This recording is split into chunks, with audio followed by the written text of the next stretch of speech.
At St Thomas More in Stoke, one former pupil recalled Mrs Devlin as an intimidating figure, remarking that her stern presence was more alarming than the cane itself.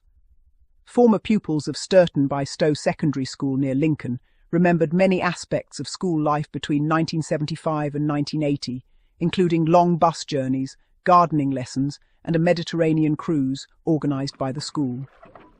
One former student also recalled receiving the slipper from a teacher, Mrs Jenny.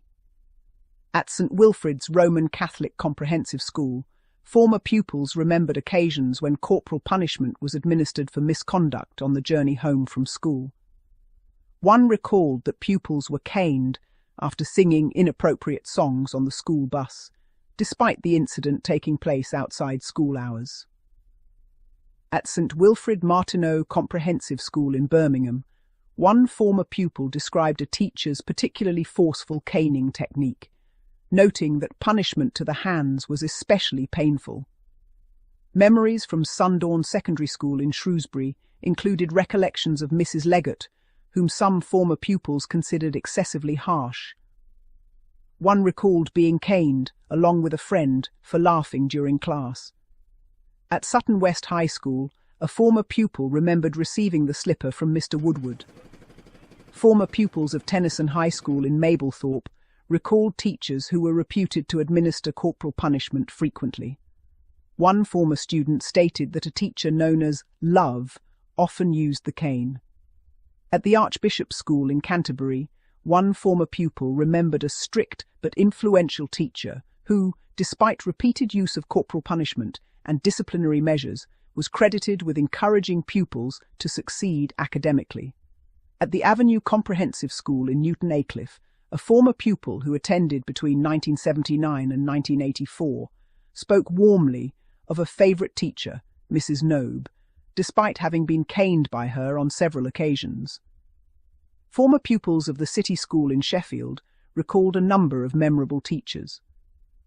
One remembered Mrs Collins, a French teacher, while another recalled receiving the slipper from a physical education teacher after becoming involved in a fight.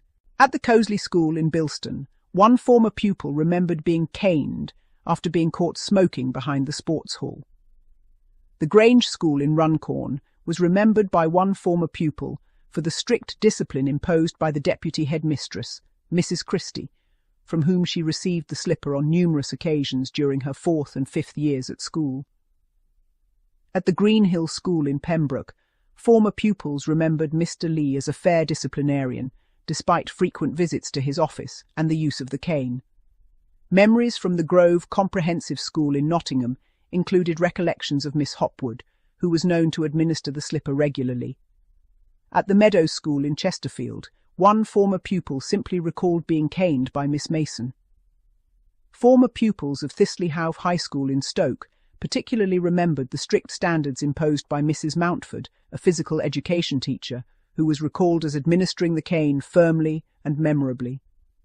At Thomas Carlton Secondary School in Peckham, memories from the early 1960s included recollections of Miss Waite, an English teacher remembered for once administering the slipper. At Tulketh High School in Preston, former pupils praised several teachers while criticising others for harsh disciplinary methods, including caning and public punishment in school corridors. At Tuddow Grange in County Durham, one former pupil recalled a respected biology teacher, but also remembered being caned by another member of staff for chewing gum during lessons. Former pupils of Turton High School in Bolton remembered instances of physical punishment in corridors and classrooms alike.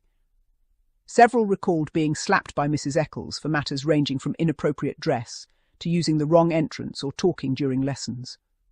Another former pupil remembered a teacher of classical studies who, despite her small stature and pleasant manner, was known for administering painful punishments.